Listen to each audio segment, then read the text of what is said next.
Welcome to the Science and Paranormal with Dr. Yana and Dr. Elliot, where science meets the unexpected, where we delve deep into the mysteries that straddle the line between scientific inquiry and paranormal. Get ready for a mind-altering journey as we embark on this phenomenal discovery together on United Public Radio Network 107.7 FM. Good evening, everyone. Welcome to Science and the Paranormal tonight. It's Tuesday, August 13th, 2024. And we have Tony Rathman and Ron Yacovetti tonight. We had them on a couple weeks ago talking about some EVP, electronic voice phenomena, intercontinental transcommunication or ITC devices, and their specific project called Staticom project. So very lucky to have those guys back. Welcome back to the show, guys. Thanks for having us back. Yeah, thank you. Welcome back. And it's so good to have you back because we got a lot of positive response and so many people were interested in what you do. Oh, that's fantastic to hear. We're honored to be here the first time, and to come back at any time, let alone so soon, was a big deal to us. So we thank you for your hospitality and the opportunity to talk with you again. Absolutely. That's great, guys. I'm so glad that back. We're broadcasting live, guys, from United Public Radio Network, the UFO Paranormal Radio Network, 105.3 and 107.7 FM out of New Orleans, and also on Roku TV. So welcome, guys. I know you guys have been busy. We were talking a little bit there back stuff you guys were up to. Why don't you fill us in on what you've been doing since the last time we spoke? All right. Well, we attended the Gettysburg Bash Paracon. What was that, 2 weeks ago, Ron? 2.5? Yeah. 2.5. Just about 2. Yeah. Great event. Lots of people came. There were about 100 vendors there.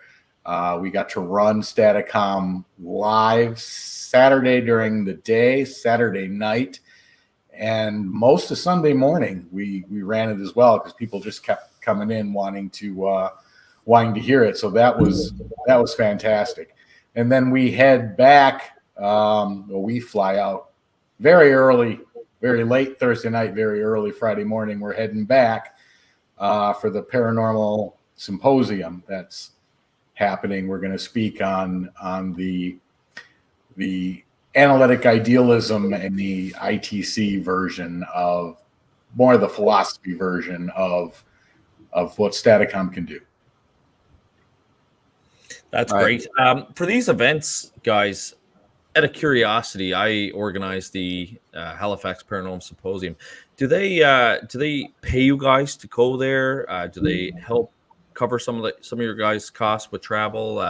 What kind of deals have you guys been getting?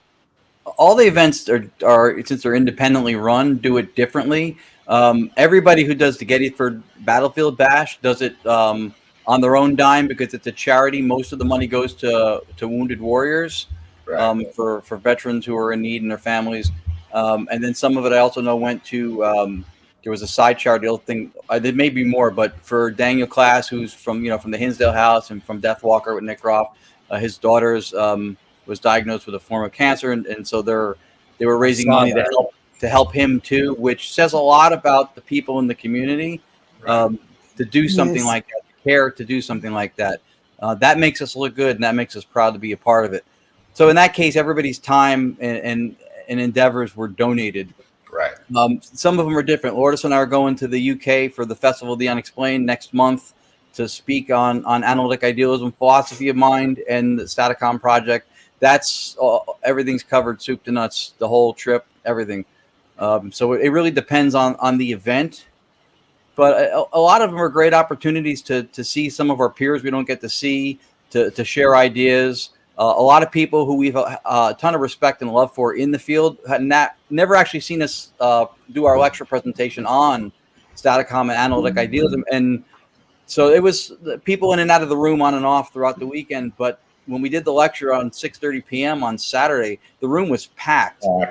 And that made us feel good because at least people were curious to see what we were going to say about what we do. The whole communication thing somewhat speaks for itself. You hear it, you understand it, but for us to explain it and then get into the philosophical angles of it too was fun. So yeah, each event is kind of its own entity, but around here, like, there's a lot of really good events, and for us, the main criteria is mutual respect.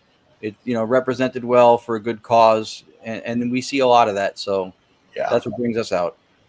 Well, that's fantastic. And when you guys travel with the Staticom gear, how much gear is that? Like, what kind of pieces of equipment are you bringing to these events? a lot of it depends on the size of speakers, of how it's being. I mean, when we went to Gettysburg, I literally fit everything I needed in a backpack, just Staticom alone. And then, I had one more. No, I didn't. I combined both. So I only had a carry-on going on the plane. Right. Clothes, personal items, and all of Staticom. And it worked fine. There was no issues at all. Yeah, Well, we do that. great. When we go on a plane, we'll take like a laptop bag that has room pack means to me more, and people hear my stuff. Yes, George, absolutely. It was an honor. We were really grateful for people showing up. Yeah. But yeah, like when I'm going for the UK trip, I have literally a backpack thing. When we do local events, we'll bring a bigger speaker because some of the sound will get eaten alive if it's too cavernous. It gets hard to hear or it's too echoey. So we'll bring a bigger speaker, and then because people are going to look at something, right? So we bring a monitor that faces them so they can kind of see the software components running and get an idea of what's going on. Traveling, I won't bring it. I actually bought a flat monitor that folds that I can put outward facing on the table when we travel. But we bring like a stand with a curved monitor that goes on top of the table, and we'll dress it up more when it's going in the car. When it's going 30,000 feet in the air, I'm leaving room for socks and underwear like Rathman. You had a projector there, though, and that worked great. I did, yeah. We brought a projector because we were doing the presentation also. And a lot of places will have those things provided. Next weekend, the symposium is going to have projectors and screens and stuff. I offered to bring mine if it helped, but they had everything handled. It's really Alex Matsuo and her committee who's running the research symposium doing a nice job of accommodating everybody's needs.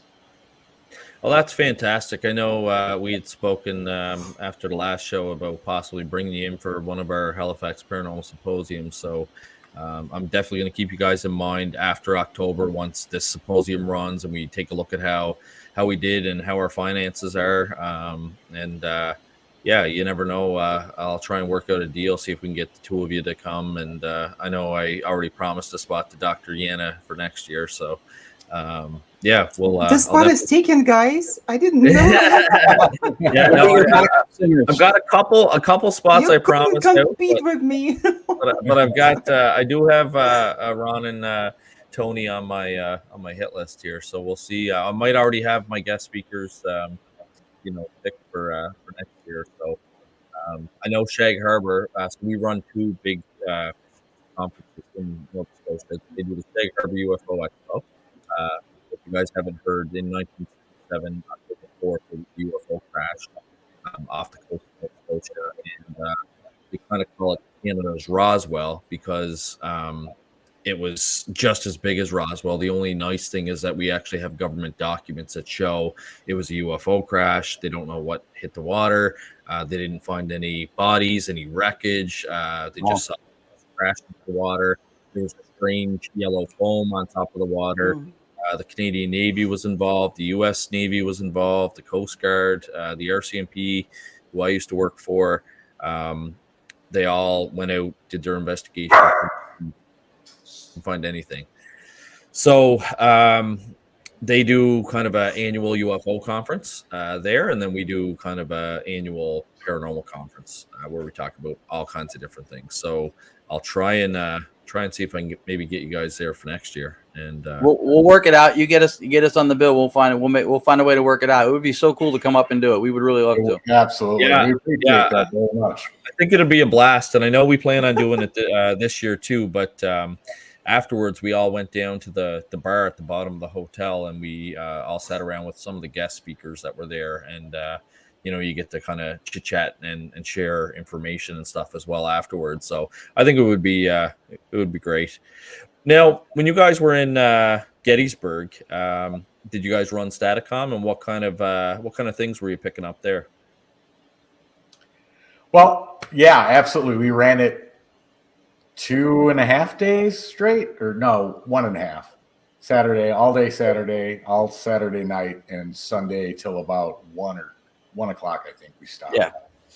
But when you're in front of a live audience, the information and the questions asked, a lot of them come from the audience, because that's what they came to do. They came to hear it. They came to test it for themselves, and they're picking questions that are personalized to them. Did they get answers? Absolutely, they did. But they weren't necessarily scientific-based questions to form some sort of research hypothesis. They were literally random people coming, going, "Wow, this is incredible. Hey, do you know what my name is? Do you know when my birthday is? Do you know," whatever it came to mind. So it was more on the educational from what Staticom is and what it does, and a little bit on the entertainment side for the audience that was in there. Yeah, as a public-facing event, that's there's going to be a certain level of hoop jumping on our behalf, to entertain them with what it does and demonstrate it. But we bring it out to stuff like that if it's public-facing, for them to try it out and play with it themselves and interact and see for themselves what it does, to hear something in real time, knowing how it works. That's really the main part of it. When we actually look to make strides and record things and see if we can figure out how to advance it and understand it, that we do, in our home sessions behind closed doors and compare notes and all that. So there's a rigorous process, and then there's the, hey, this is for you people process. Yeah. Right. It's so interesting that Tony mentioned that it was not, the questions were not per se scientific. Would be so interesting if we ask any questions and would be some scientific person on the other side, like Jung, for example. I would like to get in touch with. But it is so strange to me that once people pass on the other side, not one single scientist came back. Those are, in fact, that were interested in this kind of research, and none of them came through. So that would be interesting if they actually did. Some of the research that's been done in early ITC, I know there was a couple different people. One of them, I think, was the gentleman who coined the term ITC, which was Ernst Sinkowski, who was a German physicist, had a call encounter, and so did Mark Macy from Colorado, who's also one of the earlier pioneers of ITC. They both got phone calls that were voice matched spot on. And if you heard them, to Konstantin Radove, who was, the Radove diode. They used to call EVPs Radove voices back in the day. And it was him calling. I mean, I don't know how else to explain it.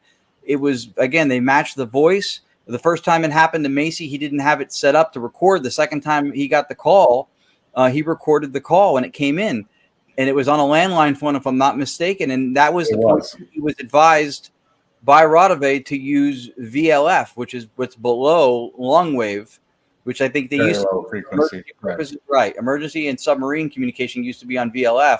I think emergency purposes is now in the upper gigahertz range, but it used to be back then in the lower register. And they were running cables for antennas like under the ground across the street to try to pull in VLF frequencies and stuff. But that was an instance of it. And I know there are other research projects out there that claim to be communicating with different teams on the other side of people who are names of note. Some of them have names of entertainers. I'm not sure how that factors into it, but right. But yeah, there are claim that. When you guys were at Gettysburg and you had some of the audience asking questions, did anything impactful come through to anyone? Like, did anyone make contact with a loved one or anything like that? There were answers given to, I would say probably 60% of the questions that were asked received answers. There was one lady that asked whether there was some entity sitting next to her because she could feel something on her arm. The answer clearly came back yes. did she ask a name? I can't remember, Ron. I think she asked who was sitting next to me, and it answered, oh. Yeah, I don't remember what it was, but she did get That lady was getting hit on. Right? By some entity. Even if you don't want to go, it's nice to be invited to the party. Quite possible, yeah. But that, I mean, and there were, I can't even tell you how many dozens of situations like that where somebody asked a question, just random as can be, and answers popped out. But as I was saying before, this was the first time we ran two different versions. Well, they're similar, but two slightly different versions of Staticom back to back. And what we would do is we'd run one for a while and then switch it over to the other. So Ron says, well, let's see if we can give them a password and see if they'll say that word before they start speaking when we switch machines.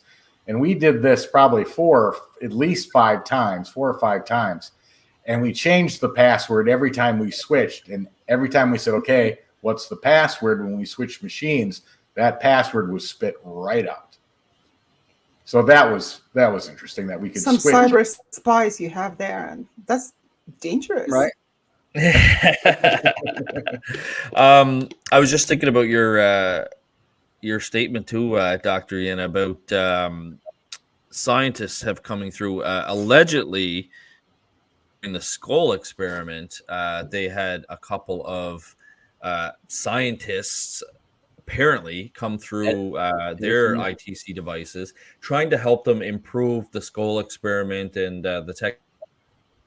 One of the people that allegedly that had come through was Thomas Edison. Sir Oliver Lodge was another individual that had apparently come through. He was a British physicist in the field of radio and electromagnetic waves. And apparently Sir William Crookes, who was a chemist and a physicist, had also tried to come through and help them as well. I'm sure you guys would have been, with the type of work you do, familiar with the skull experiment for sure. Yeah, what's your take on it? There's some people that don't think it was real. I've watched a documentary. I've read what the SPR, the Society for Psychical Research, has said on it. I mean, to me, it seems like it was very well done. I don't know. What's your take on it? I believe it was pretty legit. First of all, I had conversations before he passed away with Robin Foy, who was one of the, I think there were originally 3 couples, right? And then the first couple fell out, and then it ended up being just the 2. Right. From what I saw, and there's 2 books out. One of them's, I think, called The Skull Experiment, and the other one's called The Skull I forget. There's 2 different books. One of them is an account from a second-person perspective for people who are assessing what went down, but they weren't privy to any of it. The other one is from actual reports from people, I believe, that were SPR related, and they did get to sit in on some of it. They weren't allowed to use even IR cameras in the beginning because they said light would affect communication and the development of the connection. So that was something they had to wait to do later on. Of course, that raises suspicion because people want to get cameras in there. Right. Some of the stuff that they did with app ports, I know there was a newspaper that was produced that had a distinct printing and style that they were able to match to like the elite printer from, I forget what era it was, like the 30s or 40s, and there was no degradation to the paper whatsoever. Correct. A lot of the Edison's signature on the piece of microfilm, which they had locked up on their lock and key. Right. The bracelets that glowed in the dark, the Velcro on the couldn't touch footsies under the table, and to me, it seemed like it was pretty buttoned down. I think that. And we face, I mentioned it the last time we were here, but we have this, you have to meet this certain level. You have to meet a prima facie level of plausibility to make something worth looking into. Once you start looking into it, then you have to hit a certain level of credibility with what you produce to be looked at, to be serious. Like, this is not BS. This is actually something to it. If it's too good, if you exceed that bar a little bit too much, then you start raising suspicions about being illegitimate and hoaxing, fabricating stuff. Right. So I think in the field with stuff like that, that was what they did was phenomenal. The commitment, 5 years, twice a week in the basement, doing these sessions under the constraints that they did. And there's a lot of Monday morning quarterbacking in the field where people look at it and go, it could have been this, it might have been that. And maybe but you can't call a penalty on a football game 3 weeks after it's over. If you're going to call something, you got to call it within a certain amount of time, or it's almost baseless. You got to have a connection to what happened. I think what they did was legit. I do. Yeah, they had some amazing stuff. For anyone that has not seen the documentary, it is available on YouTube for free. Just type in the Afterlife Investigations, the Skull Experiment, and it's about an hour and a half long, but it's very, very interesting. There was even a gentleman, sort of kind of what Staticom does, but there was a gentleman over in Italy that had designed a device where he took the radio transmitter receiver out of the box and was still getting conversations coming through, much like what you guys have tried to eliminate with Staticom. So I believe that's Alexander McRae. I think that's Alexander McRae. It was for EVP. I don't think he was doing ITC work with it, but he was doing EVP recordings with a device that he created that didn't have a microphone. That's him.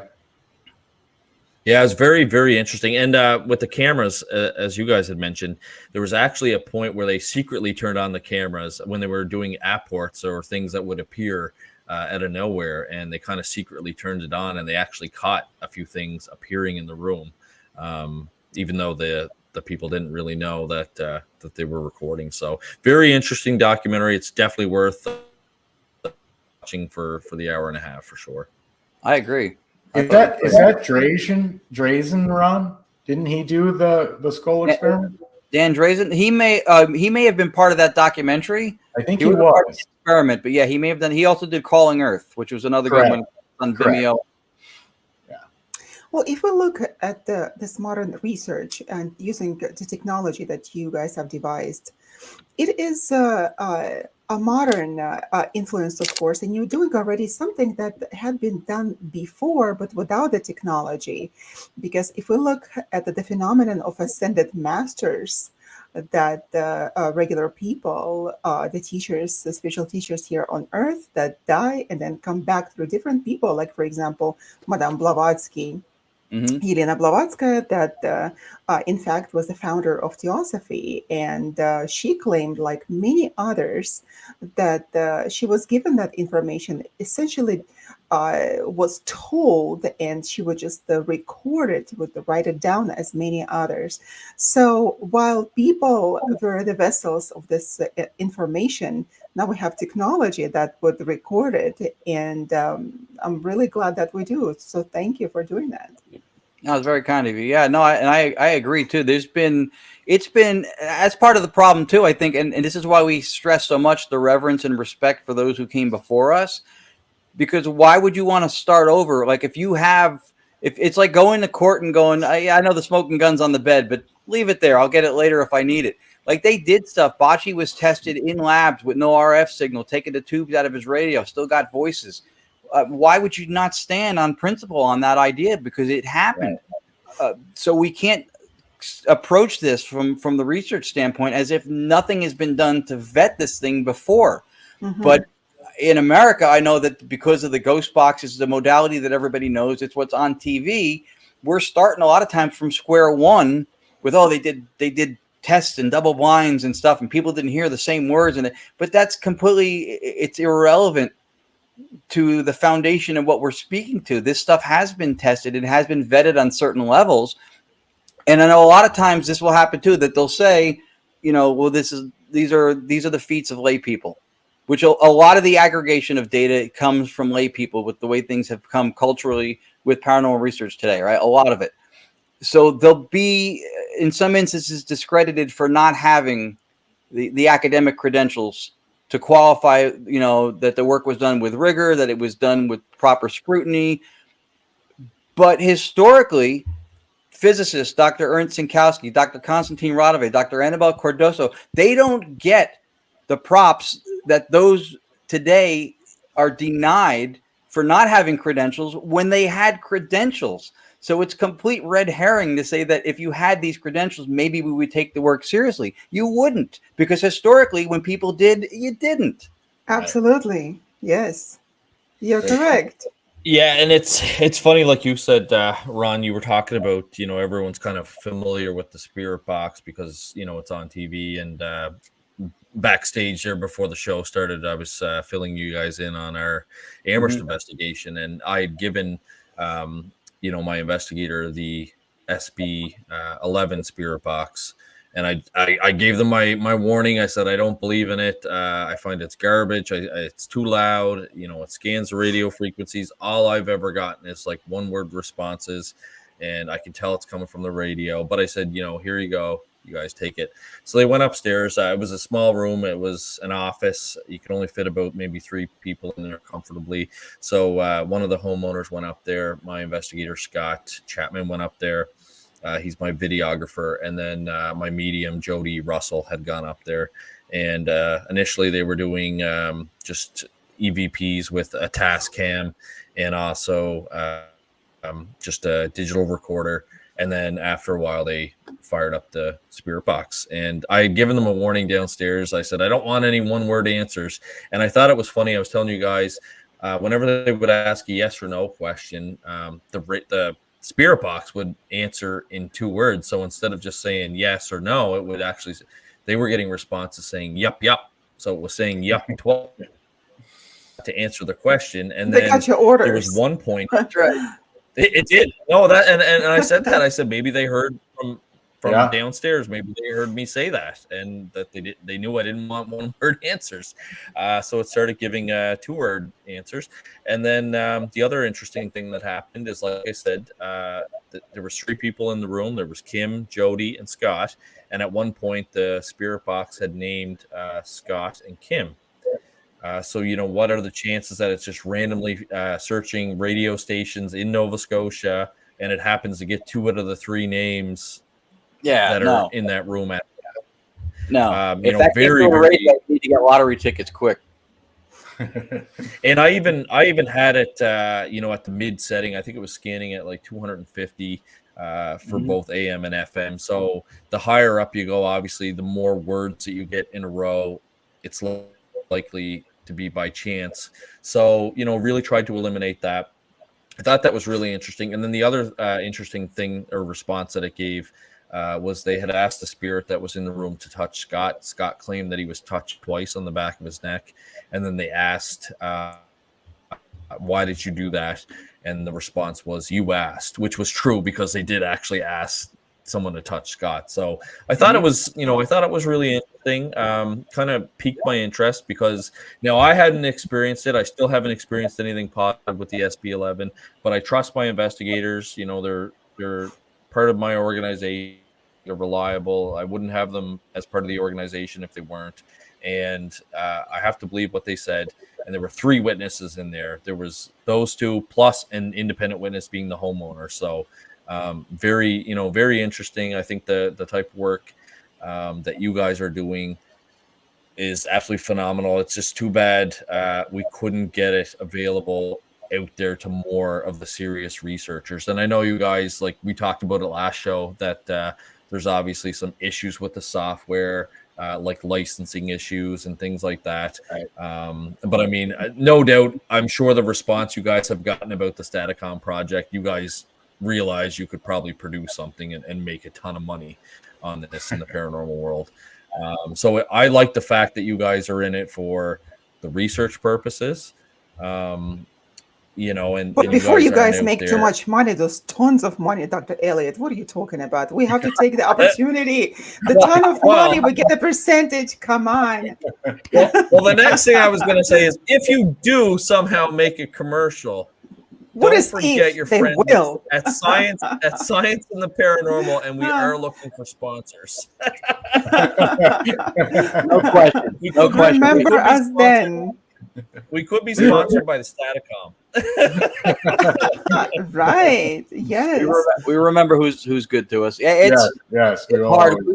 We want to be able to share it, but it's also we're still flying the flag ourselves and still figuring it out too.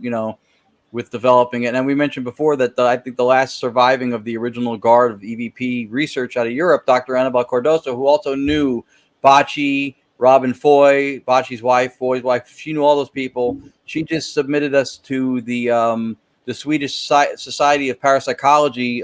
So our work is now being looked at and being sent over to Stockholm which we're super excited to have her endorsement and to have them excited about seeing it. Yeah, I'll take that kind of activity and interest any day, as much as I love doing Paracons, and it's humbling to say the least. So at some point we'd love to make it more available. I don't think we'll do an app with it ever. Tony always says, I don't think the app has the capacity to run everything, for one. And for two, I just feel like it's like putting a bumper sticker on a Cadillac. You know what I mean? Like, as soon as you do it, it's devalued in some way, because now it's got all these negative connotations of not being trustworthy. You know, is it doing? And you guys were telling us about what some of the apps have been tested to do as far as knowing your location and having contextual things it can spit out. That takes one of the foundational things that we vet our stuff with is timing and relevance. You've heard us say it over and over and over again. You lose timing and relevance if you have something mechanistically within an app that can give you something relevant to where you are and perhaps seem like it has timing because of the same reason. That's not, to me, that's not an advancement. No, and not that's at just all. it, guys. With technology, it's funny. I have this conversation all the time. Like with technology, it's just so risque. When I was with the RCMP, like I said, we employed 2 hackers at Ottawa that reverse engineered the code for the Facebook mobile app, and they found in the code that they can turn your microphone on and monitor your conversation. It's not a coincidence that when you're talking about, hey man, I'm interested in BMWs, that the next time you sign on Facebook, you're going to start getting ads about BMWs. That's why Facebook does it, is for marketing purposes. But at the end of the day, we were told if you have any piece of equipment that's electronic, you can basically assume that you're being monitored. And even the new cars now with the new systems, I know our tech crimes unit could pull text messages off the new cars. So as soon as you plug your phone in, even though you say, hey, I don't upload my contacts or all that, as soon as you plug your phone in there to start charging in your car, it's downloading all your data. And we had software to get that information off of the computer that's in the car. So you have to be cautious when you're using any of those apps. I don't use any ghost apps at all. In fact, for a study that was being done here at a Canadian university, one of my investigators wanted me to use a real EMF reader and an app that has an electromagnetic field radiation detector. So I used the 2 of them, and it was funny. I knew that if I checked my outlets, I bought a 110-year-old home. You think that maybe the electricity would be a bit off, but it wasn't. It was all rewired. When the house was first built, it had knob and tube wiring. So the electrical work in here is phenomenal. So I couldn't get anything off of my plug. So I had to go to my microwave, and I knew if I turned the microwave on, I was going to get some EMF hits.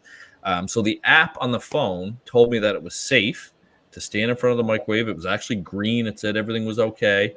But the real EMF reader was scoring around 67 milligauss, and anything that's above 10 milligauss is considered unhealthy. So the EMF reader that I was using was telling me to get away from the microwave, whereas the phone app was saying that it was okay. And that's not good. If you're going to do like a proper scientific paranormal investigation, and you're using one of those apps and you're getting hits like that are inaccurate, it doesn't look good.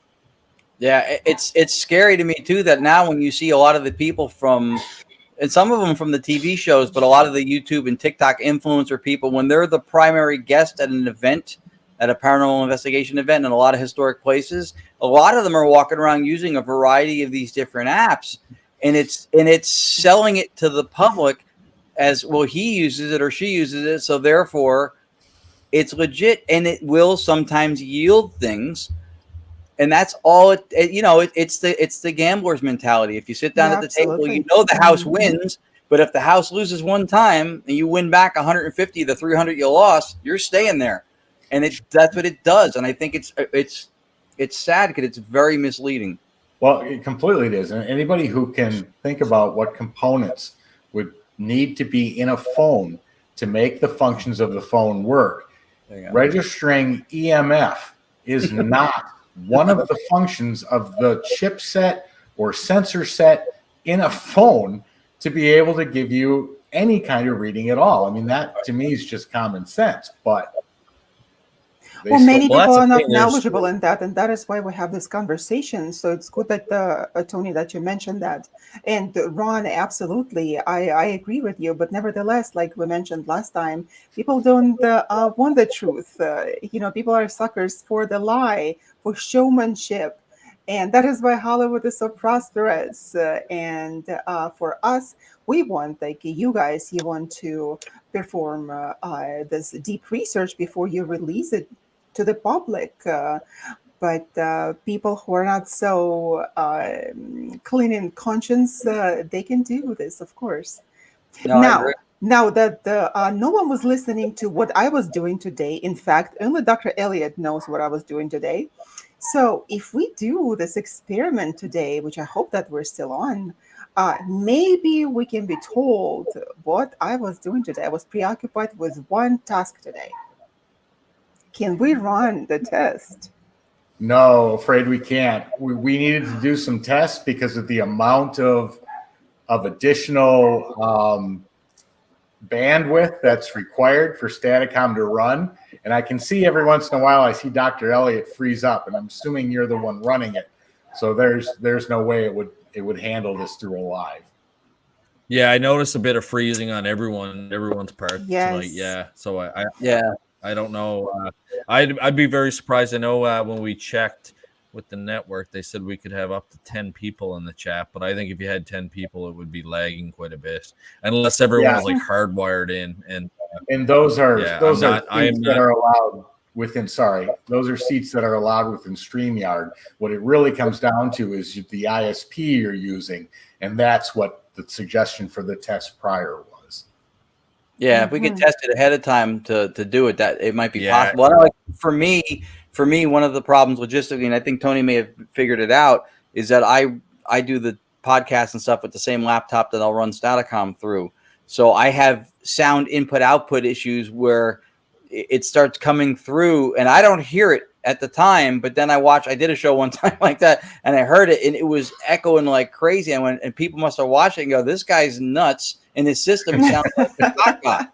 Caca is Spanish for caca, by the way. It was terrible, and I was like, I can't. So that's the only reason why, if it comes across in any way, like we don't want to put our cards on the table and do it live because we're afraid it might. It's nothing to do with that. But if it's run under conditions that are not conducive to do it, and it's usually just something like what Tony we should do sometime, if you guys are open to it, we should call you guys and have you guys record it, so that you guys are just doing it like in your environment.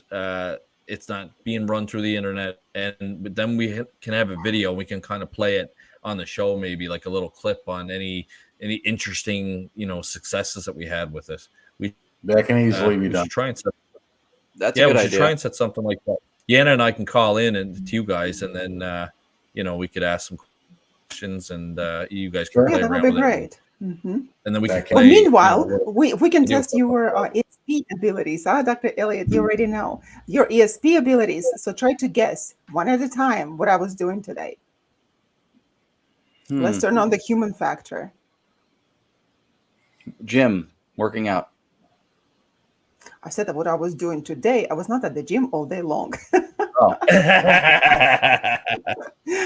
But that was a good guess. But don't guess. Try to see what I was doing. Tony, the microphone is with you. Gardening. No. Why? Do I look like I was gardening or was at the gym? Today was a working day, This guys. is why I build equipment. I don't have ESP. That's why I build equipment. If we ever claim to be psychic in the future, you have us right here by the shores. If you're not, Gardening, gym. Dr. Yan is enjoying her life, which is good. All right. Yeah, that would be great if we could just play one of your videos here as well, or call in. Mm-hmm. We'll have to try that sometime for sure. I'm definitely curious.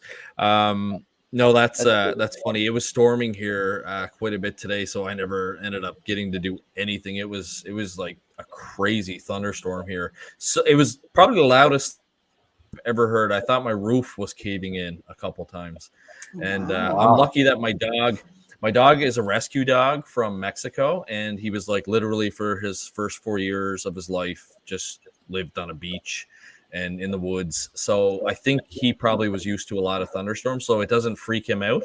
And our other dog that grew up with him always looks at him whenever these big thunder cracks, see if he's freaking out. And when he sees that he's not freaking out, then he's okay. Then he's okay, right? But Meadow, I noticed Meadow was doing the same thing to me, my 4-year-old. She would look at me, and a couple times I was I must have had a look on my face because I'm like, oh my God, it's like, that's loud. And then she kind of look at me to see if I was panicking. And then I'm like, I was like, that was pretty loud, eh, Med? And just trying to calm her down. So my whole day was spent trying to make sure my kid and my 2 dogs weren't freaking out. Yeah. No, but no, that's interesting. We'll have to do we'll have to do a session sometime. I'd be interested to see what comes in with the 4 of us for sure. Yeah, absolutely. Yeah, we'd be happy to do it. And StreamYard at least may be possible. We did lives before through Zoom. Zoom is even worse. Zoom cannot be done. It can't handle the audio coming from 2 sources, meaning if you're trying to speak to while the machine is running, it can't handle both audios. Zoom just falls apart. StreamYard can handle it, but the bandwidth has to be there in order to, because one computer is going to be sending out 2 signals and 2 audio signals. You speaking through the mic and Staticom running and you asking questions. So it doubles or triples the amount of bandwidth going back and forth. But I can only imagine. One of our guests took a guess too. They asked if Dr. Yana was working and preparing for the show. That is a good guess, though. Yeah. That was close. That was very close because I was, in fact, preparing for the show and writing the syllabus for PPRI for the Dream Studies course that we are going to be offering this fall, and that is going to be the fantastic course in 2 parts. So as soon as we're done with that, as soon as we have the ad for it, we will let you guys know. Yeah, if we can help you promote it and let people know about it, we'd be happy to do that. That's great. Or in any way we can help, we will. Yeah, for sure, guys. Actually, I wouldn't mind having you guys on. I'm trying to develop a introduction to electronic voice phenomena course, but I want to make it a little bit practical, where people how to use like Adobe, either Adobe Editions or any sort of maybe free software that's available to help people analyze EVPs and like enhance audio and separate clips and things like that.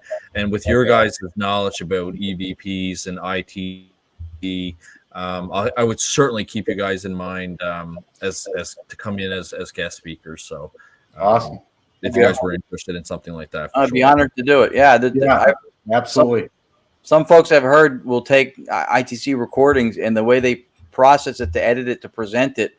And I know what they're doing. They're trying to isolate the vocals, but they'll silence it between the responses.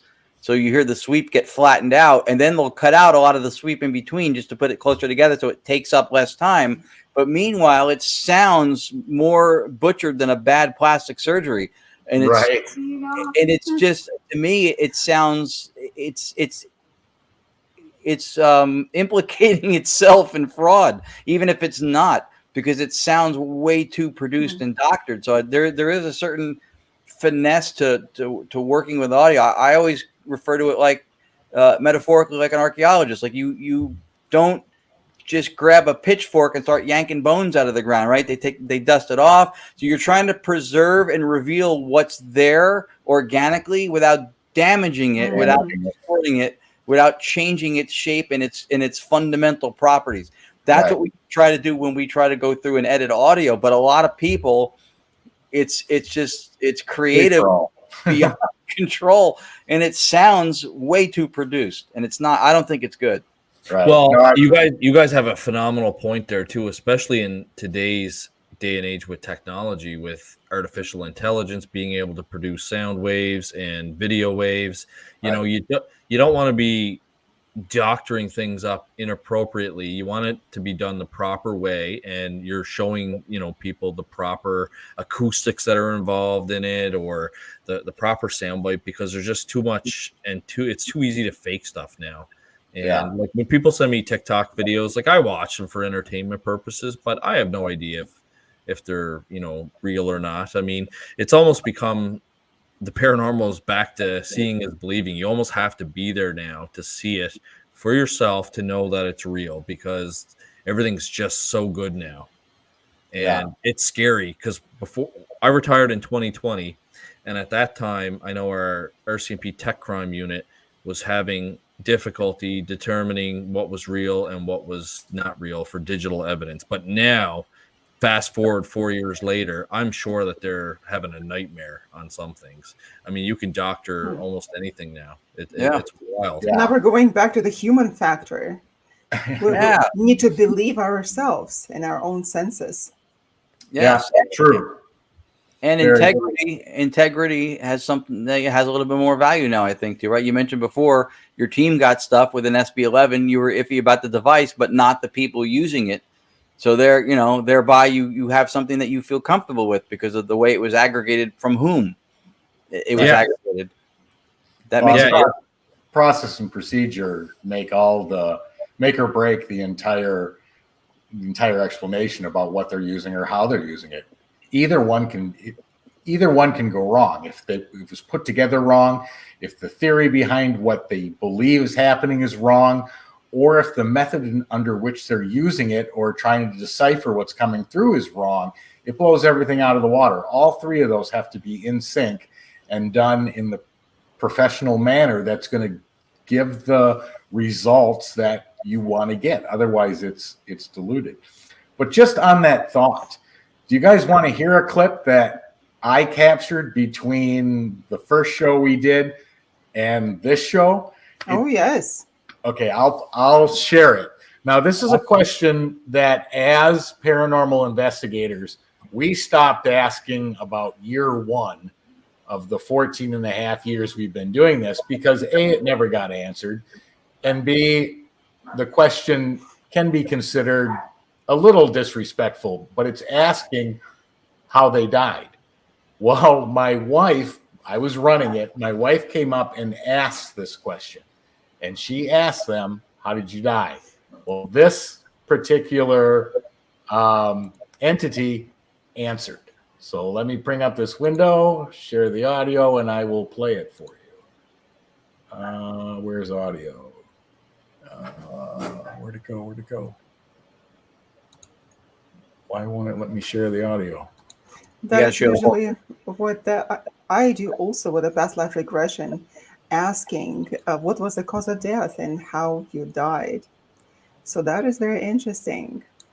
If it won't work for you, Tony, you can always email a clip to me real quick if you want. I think I got it. I got it. Perfect. Okay, so I'm going to share this. When you bring it up, I'll play it. Here, okay, here it is. There it is. All right, here it is. Do you know how did you die?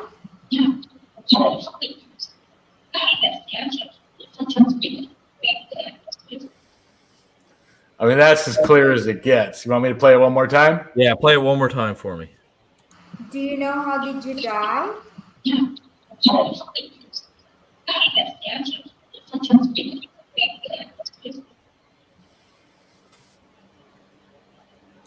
I'm terrible at guessing these EVP things. What did it say to Tony? I could hear your wife very clearly. Said I had cancer. Can you play it one more time? Let's play it. Sure. Just let me pull it back up. Is the audio coming through, Ron? Yeah. Yeah, I mean, her voice is louder than the recording, but you can hear it. Do you know how did you die? Okay, yeah, I can hear it now. Yeah. Now, we've never gotten a response to that question before, so this kind of took us back because She sounded very the spirit that was talking actually sounded like very open about it. Really, it didn't. correct. Didn't seem Yeah, like they no were. hesitation about speaking it. No emotional value. It attached almost to sounded like an interview. It was like, did you know how you die? And she said, yes, I had cancer. Yeah, that's really, really interesting. Were there other questions that you were asking before? Yeah, that was about an hour and a half session. So there were a whole bunch of questions in there. So that was an interview, in fact. Yeah. Well, it wasn't the same spirit through the entire time. They come and go. That is the one factor we don't have control over. We cannot make them answer. We have to assume that they still have free will to some degree, and they can, whether they choose to respond or not is up to them. Do you guys have any other clips? Some of our audience is obviously very interested. Ron, I know you have a ton just from. I have a couple. You started something that's turning out to be fun. Look at this. Sorry, I like to do that. You and your fun, Rathman. Damn you and your fun. Well, when you're serious all day, you got to have fun at night. Yeah, like I've been gardening today and going to the gym all day. That's right. You've been at the gym and gardening. Yeah, that's why I build equipment. Don't do ESP sessions. Yeah, that was really cool. You know what? I can show. This is between the last time we were here too. This is Lourdes and I went to Pennsylvania to Columbia, PA, and if you know Daryl Marston from the reboot of Ghost Hunters, he's got a project called My Haunted Manor. It's affiliated with My Haunted Hotel in the UK, and so we went and did it twice within 2 weeks. But the first time we went, they were going off of information they had gotten from mediums and some historical information they were able to cull that had to do with somebody possibly being murdered and abused and such in the basement of this place. And so we were down there. We were running Staticom upstairs, but we brought the speaker downstairs because it was within range that we could go right below where we were set up. So all we had was a speaker down there. And then so Lourdes started asking questions about that specific person being killed there, and we got a few responses that came through in real time, and it was that night was probably one of the most interactive that we've ever had. I actually have 2 clips from that evening. It was crazy. This is a great clip. So let me go to the share screen, present, share screen, entire screen, share audio. Let me know when you see it, and I'll switch to the. Yeah, I see it there. Yeah. All right, so you get that whole effect. So let me get rid of that. All right, so this is it. If you don't hear it, let me know.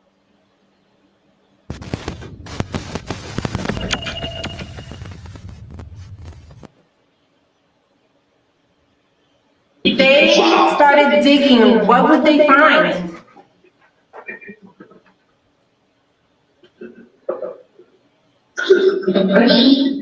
First, Oh my God. yeah. Oh my God, yeah. Is it a male or a female person? Male or female? Woman. A woman. Where was that at, Ron? That was at what's called My Haunted Manor in it's a Samuel Miller mansion in Columbia, Pennsylvania. They've made it like a paranormal research headquarters, which is admirable what they're doing. They have cameras running all the time. They're constantly logging data. They have different people and groups come in and do investigations. And the place is historically quite significant because all the buzz and notability that goes around Gettysburg and the battle and all the deaths that happened there. I think it was the Bridge and Banks or Bridge and Commons, I forget the name of the organization, that was housed out of this house, this mansion, in order to stop the troops from the South in the U.S. advancing the Confederates, where they probably would have taken Harrisburg and then they would have won the war. They blew up the bridge so that they couldn't cross into the north. And because they did that, the Confederate armies instead went through Gettysburg, and that's why everything that happened in Gettysburg happened, because of the people who met at this place decided to blow up the bridge to stop the advancement of the South. So there's a lot of history tied to this place. So that was one of them. If you want, I could show you the other one. There were signs. I don't have a picture of it in this one because at the time I didn't know I needed it.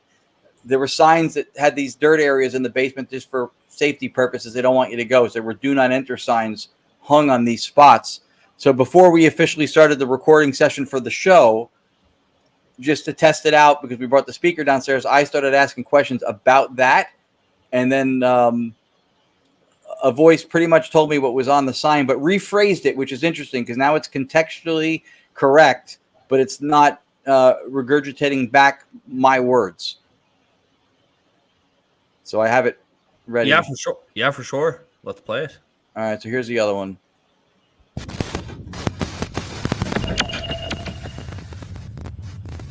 Can you tell me what this sign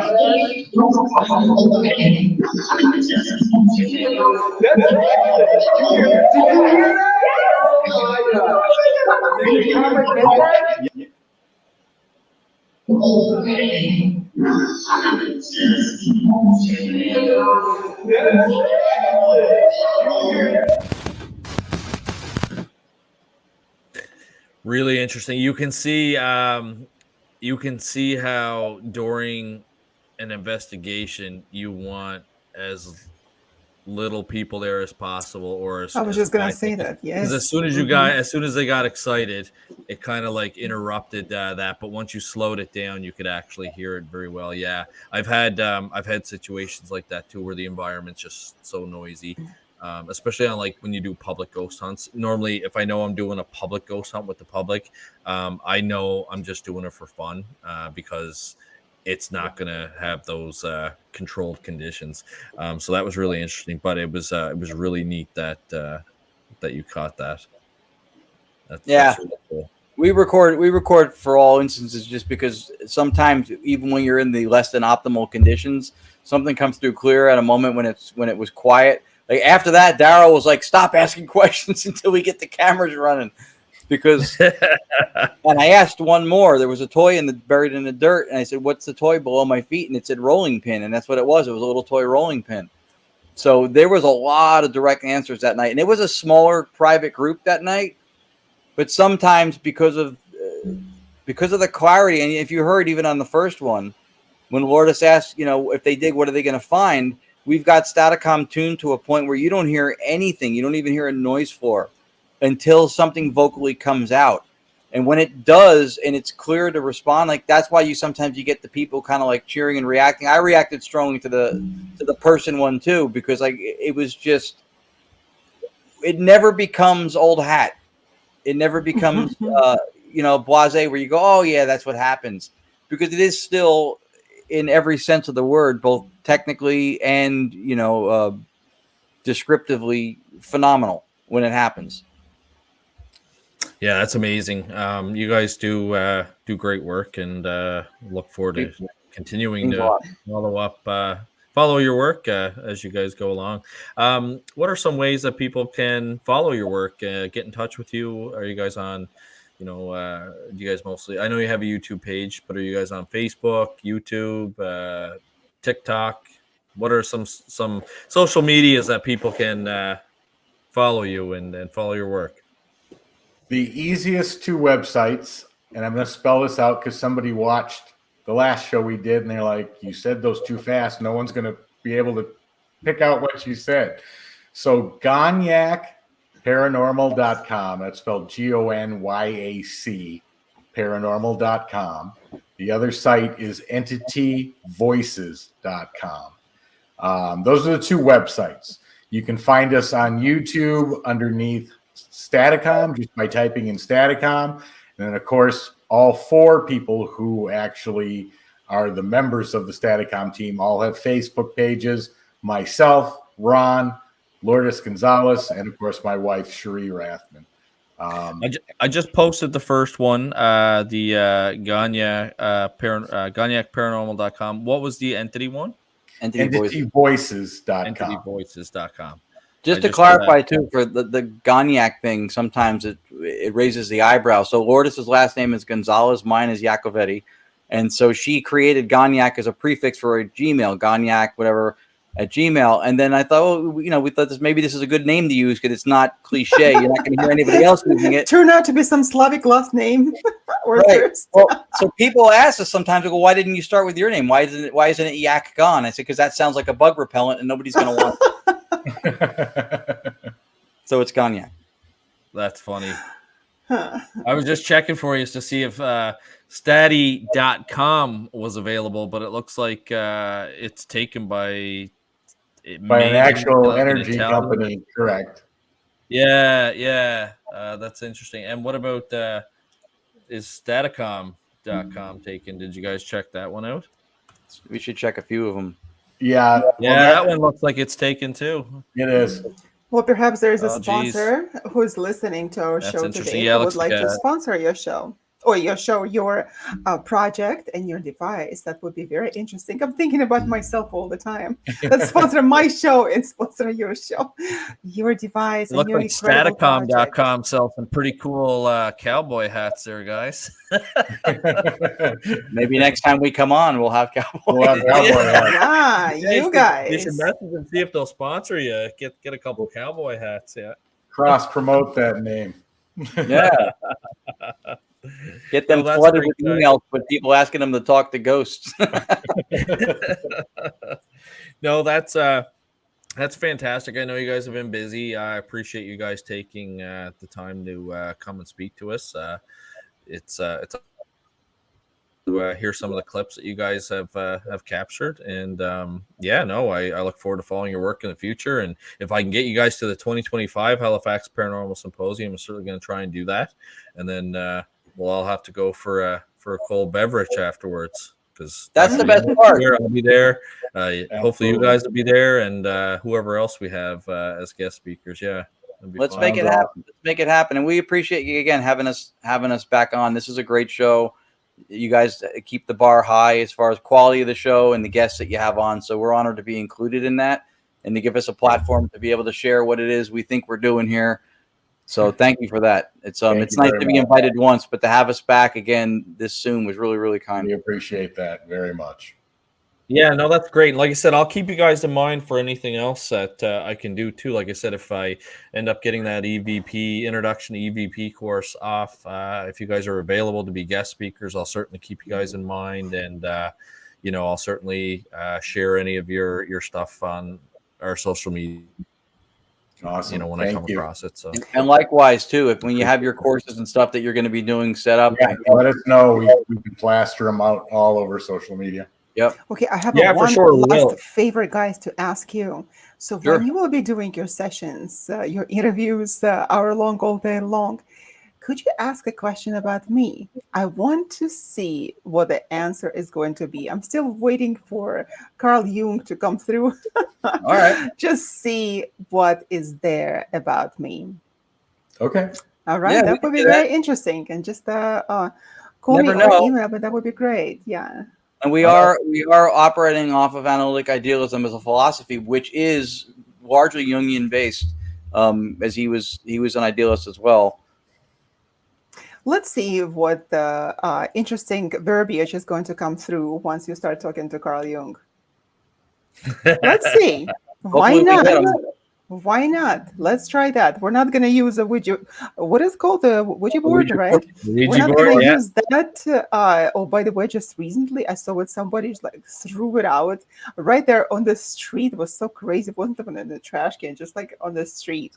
So evidently somebody was done with that. So we're not using that. The Ouija board, it's a technology. So let's have something come through. All right. Maybe he's sitting there waiting for us to ask him. Very well could be. Yep. Well, thank you so much for coming onto our show tonight, and we are grateful that you accepted our invitation. Meanwhile, everyone, go to sleep. It's late. Have a good night, everyone. Thank you so much, guys. You were listening to Science and the Paranormal, broadcasting live on the United Public Radio Network, the UFO Paranormal Radio Network, 105.3, 107.7 FM out of New Orleans, and on Roku TV. Special guests, Tony Rathman and Ron Yacovetti. Next week, Dr. Yana and I are just riding solo, so we'll do another open mic. No. Next week we have Lynn Buchanan. Again, I have that in the calendar, Dr. Yana. I'm so sorry because I just confirmed. That was so interesting. Just confirmed because I tried to get a hold of him for so long and technology was not cooperating with me. So, no, okay, serious, so we do have a guest next week. We do have Lynn Buchanan and he's coming back. We will speak about what are we going to talk to him about, Dr. Elliott? Extraterrestrials? Not extraterrestrial. That as well on remote viewing. We'll be asking him questions. Some of the questions he couldn't answer before, of course, in the last show. He's not allowed to talk about certain issues. I promised to him that we're not going to ask all those curious questions. But we will discuss a little bit more about the protection of the remote viewers and some other issues as well. So come join us next Tuesday. Sounds great. Thank you so much. Everyone have a great night. Thank you. Good night, everyone. Good night. Good night.